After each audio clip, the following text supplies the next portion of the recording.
Thank you very much مس عائشہ. بسم اللہ الرحمن الرحیم. میں بنیادی طور پہ ایک ایجوکیشنسٹ، ایک ریسرچر اور ایک طالب علم ہوں، اور اس میں کوشش یہ ہے کہ اس دنیا کو، اس معاشرے کو مثبت بنایا جائے، رہنے کے قابل بنایا جائے، اور جیو اور جینے دو کے عمل کو مجسم کر کے لوگوں کو دکھایا جائے. اسی کی ایک کڑی اوور ویو ہے جس طرح ہم اس کو لے کر کنٹینیو کریں گے. This is topic anger management that we going to talk about. اس میں ہم سب سے پہلے تو بات کریں گے وجوہات کی، یعنی ریزنس کی. کیا ایسی وجوہات ہیں، ممکنہ وجوہات، پاسبل ریزنز، جن کی وجہ سے انسان کو غصہ آتا ہے. پھر ہم دیکھیں گے کہ غصے کے اظہار کی اقسام کیا کیا ہیں، کس کس طریقے سے غصے کا اظہار کیا جا سکتا ہے. اور پھر ہم دیکھیں گے کہ جب غصہ آتا ہے تو کن مراحل سے ہوتا ہوا وہ اپنے نتائج کو پہنچتا ہے، جن فیزز سے وہ غصہ گزرتا ہے.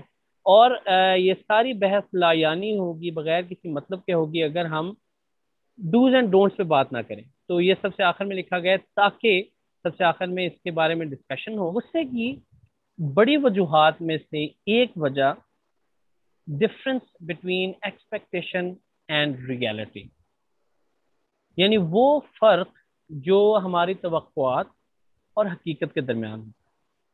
اب انسان چونکہ ایک معاشرے میں رہتا ہے، معاشرے کا حصہ بن کر رہتا ہے، تو لامحالہ وہ اپنے آپ کو دوسروں کے ساتھ منسلک کر لیتا ہے، دوسروں کے ساتھ اپنے کچھ امیدیں وابستہ کر لیتا ہے. چاہے وہ استاد اور شاگرد ہو. استاد یہ امید رکھتا ہے کہ وہ اپنی پوری کوشش کر کے نالج کو ڈلیور کر رہا ہے، تو شاگرد سے وہ یہ امید رکھتا ہے کہ شاگرد بھی اتنا ہی لیول آف سیریسنس رکھیں.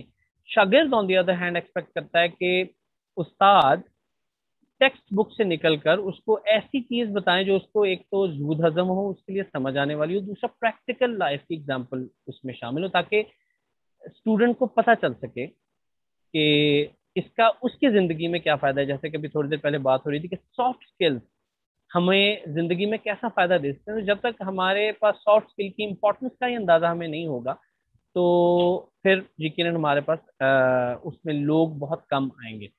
باس اور ملازم کے درمیان تو ہمیں اندازہ ہے ہی کہ باس کیسے ملازم سے ایکسپیکٹ کرتا ہے کہ اپنی ڈیوٹی سے he should go 1 mile ahead of what he is expected to do.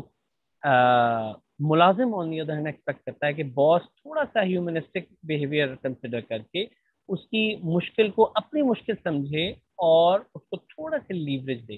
اور جہاں اس میں تھوڑا سا مس بیلنس ہوتا ہے تو وہاں ہمیں غصے کا اظہار نظر آتا ہے. جب انسان کو اپنی بقا کا خطرہ لاحق ہوتا ہے تو تب انسان لامحالہ غصہ کرتا ہے. جیسے کہ کہا جاتا ہے کہ جب آپ بلی کو کارنر کریں گے تو ایز دا لاسٹ ریزورٹ پنجہ وہ بھی مارے گی. تو یہ اس کا غصے کا اظہار ہے. ایسے ہی ہم انسان بھی جب ہم دیکھتے ہیں کہ ہماری اپنی بقا کو خطرہ ہے تو تب ہم غصے کا اظہار کرتے ہیں. آؤٹ لائن ہے اس میں ریزنز کے بعد اظہار کی اقسام تھی. ایکسپریشن ٹائپس آف ایکسپریشن کے کس طرح غصے کا اظہار کیا جا سکتا ہے. گو کہ اس میں بھی ہمارے پاس کافی علمی مباحث ہو سکتی ہیں، لیکن ایک رول آف تھم یہ ہے کہ غصے کا اظہار ہم سچویشن کو دیکھ کر اور اپنے مد مخالف کو دیکھ کر کرتے ہیں. اگر ہمارے سامنے کوئی ایسا شخص ہے جو سوشلی کمزور ہے، معاشرتی لحاظ سے ہمیں لگتا ہے کہ یہ ذرا کمزور بیک گراؤنڈ سے تعلق رکھتا ہے، تب ہمارے غصے کا اظہار مختلف ہوگا. جب ہمیں لگتا ہے کہ ہمارا مد مخالف ہمیں نقصان پہنچانے کی کنڈیشن میں نہیں ہے، تب ہمارے غصے کا اظہار یقیناً فرق ہوگا. اور جب ہمیں پتہ چلے کہ ہمارا مد مخالف پوری اتھارٹی رکھتا ہے کہ وہ بیک جنبش قلم، ہلکا سا قلم ہلا کر، ہلکی سی زبان ہلا کر، آنکھ کے ابرو کے اشارے سے ہمیں کوئی نقصان پہنچا سکتا ہے، تو پھر ہمارے غصے کا اظہار فرق ہو. روس کے ایک نفسیات دان پیولوو نے تجربہ کیا تھا جس میں اس نے بڑا ایک خوبصورت نتیجہ اخذ کیا تھا. وہ نتیجہ تھا سٹیملی اینڈ رسپانس تھیوری کا، یعنی اسٹیملی اینڈ ریسپانس تھیوری. اسٹیملی اسٹیمولس کی جمع ہے، یعنی جب بھی کوئی محرک آئے گا، جب بھی کوئی انیشیٹنگ فیکٹر آئے گا تو اس کا رسپانس لا محالہ ہوگا. یعنی آپ ایسے سمجھ لیں کہ جب بھی انسان بیرونی طور پر کسی کنڈیشن کو فیس کرے گا تو اس کا ریئیکشن آئے گا. وہ کنڈیشن اگر تو پلیزنگ ہے، اگر پلیجرفل ہے، تو اس کا رسپانس بالکل ویسا ہی آئے گا. اس کے باڈی چینجز، اس کے فیزیولوجیکل چینجز، اس کے جسم میں کیمیکل کا ریلیز بالکل ویسا ہی ہوگا. اور اگر ایک ان پلیزنٹ فیلنگ ہے، ایک ایسی فیلنگ جو وہ ایکسپیکٹ نہیں کر رہا تھا، جیسے کہ ہم نے شروع میں بات کی کہ one of the causes of anger is actually the difference between expectation and reality. وہ اس سیلف کچھ اور ایکسپیکٹ کر رہا تھا، لیکن ان ریئلٹی اس کو کچھ اور فیس کرنا پڑا. تو آف کورس اگر وہ پلیزنٹ تھا پھر تو اس کا ریئیکشن ڈفرنٹ ہوگا، لیکن most of the time it is the reality which lags behind the expectation. عام طور پہ حقیقت امید سے ذرا نیچے ہی ہوتی ہے. اسی وجہ سے ہمارا رسپانس جو آتا ہے in terms of anger, in terms of dispossession, in terms of frustration, تو وہ بالکل ڈفرینٹ ہوتا ہے. اور اس میں جو فزیولوجیکل چینجز ہوتی ہیں اس میں بالکل آخری منٹ چل رہا ہے، اس میں جو چیز انیشیٹ کرتی ہے اس پورے فیکٹر کو، وہ ہے فائٹ اور فلائٹ موڈ. اب ہم نے یہ دیکھنا ہے کہ ایسے تمام فیکٹرز جس کی وجہ سے انسان کی باڈی میں جو چینجز آتی ہیں، جو کیمیکلز ریلیز ہوتے ہیں، ان کیمیکلز کی وجہ سے ہم فزیکلی دیکھیں گے کہ انسان کا جسم کس طرح چلنا شروع ہوتا ہے، اور انسان کے جسم میں فائٹ اور فلائٹ موڈ کو انیشیٹ کرنے کے لیے کیسے ایک سسٹم ڈیولپ ہوتا ہے. اور ہم ایٹ دی اینڈ دیکھیں گے کہ کون سا کیمیکل ریلیز ہوتا ہے جب ہمارا غصہ تھمنے لگتا ہے، جب ہمیں وہ نتائج نظر آنا شروع ہوتے ہیں. سب سے پہلے یہ جو نام لکھا ہوا ہے ایڈرنلین. ہمارے پاس جب غصے میں کوئی شخص آتا ہے تو سب سے پہلے یہ ایڈرنلین جو ہمارے جسم میں ایک ریلیز ہوتا ہے، جس کو ایڈرنلین رش بھی کہا جاتا ہے. اب یہ ایڈرنلین کیمیکل صرف غصے میں جسم میں شامل نہیں ہوتا. کئی دفعہ خوف کی وجہ سے، یعنی فیئر کی وجہ سے بھی ایڈرنلین آتا ہے. جیسے اگر ہم راہ چلتے، رات کا وقت ہے اور کسی سنسان گلی سے انسان گزر رہا ہو، تو انسان کو اپنے پیچھے قدموں کی چاپ سنائی دے اور وہ مڑ کر دیکھے کوئی نہ ہو، تو لامحالہ یہ ایک فیئر کی وجہ سے ایڈرنلین پمپ ہوگا. لیکن اب یہ دیکھتے ہیں کہ جب یہ ایڈرنلین انسان کے جسم میں ایک دم پمپ ہوتا ہے تو انسانی جسم میں کیا کیا تبدیلیاں رونما ہوتی ہیں. ہم دیکھتے ہیں سب سے پہلے اس کا جو ہارٹ بیٹ ہے وہ ایک دم ریز ہو جاتی ہے. ساتھ ہی جو ہی ہارٹ بیٹ بڑھتی ہے، دل کی دھڑکن تیز ہوتی ہے، ہم دیکھتے ہیں اس کا بلڈ پریشر بھی ایک دم شوٹ کر جاتا ہے. اور اس کے ساتھ ہی اگر ہم دیکھتے ہیں تو یہ ونڈ پائپ، یعنی انسان کی جو سانس کی نالی ہے جہاں سے انسان سانس لیتا ہے، وہ بھی چوڑی ہو جاتی ہے، جس کی وجہ سے انسان کا سانس تیز ہوتا ہے، جس کو کہا جاتا ہے دھونکنی کی طرح سانس چلنا شروع ہو جاتا ہے. تو جب آپ کا بلڈ مسلس کی طرف فلو کرنا شروع ہو گیا تو ہم دیکھتے ہیں کہ مختلف جو اعضاء انسان کے ہیں وہ پھڑ پھڑانا شروع ہو جاتے ہیں، پیلپٹیشن سٹارٹ ہو جاتی ہیں. کئی دفعہ ہونٹوں میں دیکھا گیا کہ پھڑکنا شروع ہو جاتے ہیں. کئی دفعہ انسان کی آنکھ کا یہ جو نچلی جگہ ہے یہ پھڑ پھڑانا شروع ہو جاتی ہے. اور اس کی ایکسٹریم کنڈیشن یہ ہے کہ انسان پر فالج کا اٹیک ہو جائے. تو خیر، جب انسان غصے میں آتا ہے تو ایڈرنلین پمپ ہوئی. ایڈرنلین پمپ ہونے کے بعد جسم فائٹ یا فلائٹ موڈ میں آ گیا. اور جب انسان دیکھتا ہے کہ میں نے اپنے مد مخالف کو پچھاڑ دیا، میں نے اس کو شکست دے دی، تو اب ایڈرنلین رش آپ کا ختم ہو گیا. یہ 15-18 سے 20 منٹ تک یہ چلتا ہے. جب آپ اس کنڈیشن سے باہر نکلتے ہیں تو یہ گرین کلر کا میں نے ایک نام لکھا ہوا ہے، انسانی جسم میں ڈوپامین ریلیز ہوتا ہے.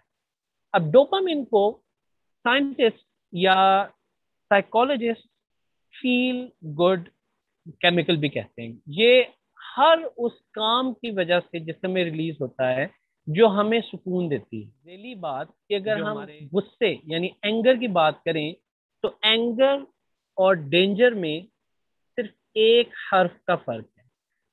تو اگر آپ اس اینگر کو کنٹرول نہ کر پائیں سو اٹ بیکم ڈینجر. یہ آپ کے اپنی صحت کے لیے بھی ہو سکتا ہے, آپ کی فیملی کے لیے بھی ہو سکتا ہے, آپ کے کیریئر کے لیے ہو سکتا ہے, آپ کے سوشل لائف کے لیے ہو سکتا ہے, آپ کی جیسا کہ آج کل ہر چیز ڈیجیٹل ہو رہی ہے, تو آپ کی لائف آن سوشل میڈیا کے لیے یہ اینگر اٹ میں result in becoming a danger. کیا ہیں تو یہ اینگر کے مراحل یعنی کہ فیزز کی جب ہم بات کریں تو سب سے پہلا مرحلہ جو ہے وہ ہے ایسکیلیشن فیز.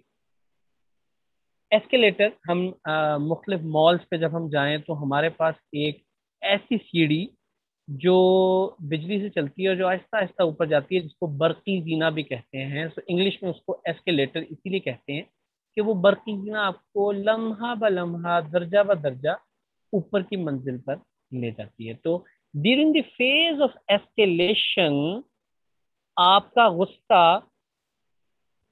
اوپر کی جانب جا رہا ہے, آہستہ آہستہ آپ کو غصہ آ رہا ہے, اور پھر وہی بات جو ہم نے ڈوپامین میں بات کی تھی, یہ وہی 15 سے 20 منٹ کے اندر اندر ہوتا ہے یہ ایسکیلیشن فیز. جب غصہ اپنی انتہا کو پہنچ گیا, آپ کی آواز بھی اونچی ہو گئی, منہ سے جھاگ نکلنا شروع ہو گئی, آنکھیں سرخ ہو گئی, ہاتھ کپ کپانے لگے, آنکھوں کے سامنے کئی دفعہ اندھیرا آنا شروع ہو گیا, دماغ معاف ہونا شروع ہو گیا, تو تب ہم دیکھتے ہیں کہ غصہ اپنے ایکسپلوژن فیز میں آ جاتا ہے. ایکسپلوژن دھماکے کو کہتے ہیں. تو اس وقت ایسے آپ سمجھ لیں کہ غصہ دھماکے کی طرح پھٹ جاتا ہے.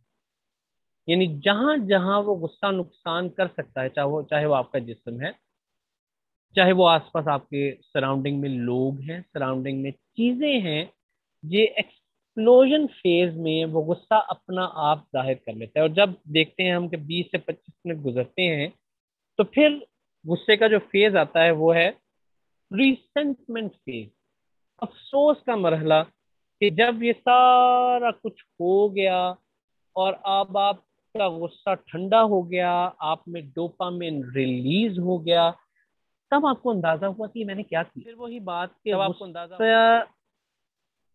فی نفسی ہی برا نہیں, یعنی اگر ہم کہیں گے غصہ ہے ہی برا, غصے کے ہیں ہی نقصان, تو ایسی بات نہیں. غصہ کچھ ایسی چیزیں ہیں کہ اور یہ بھی ہم اگر کہیں کہ غصہ آنا ہی نہیں چاہیے تو یہ بھی غلط بات ہے. یہ ایک بڑا فطری سا عمل ہے, کیونکہ غصے میں ہم دیکھتے ہیں کہ کئی ایسی چیزیں ہیں جن کا تعلق حمیت سے ہے, جن کا تعلق غیرت سے ہے, جن کا تعلق شریعت سے, دین سے ہے.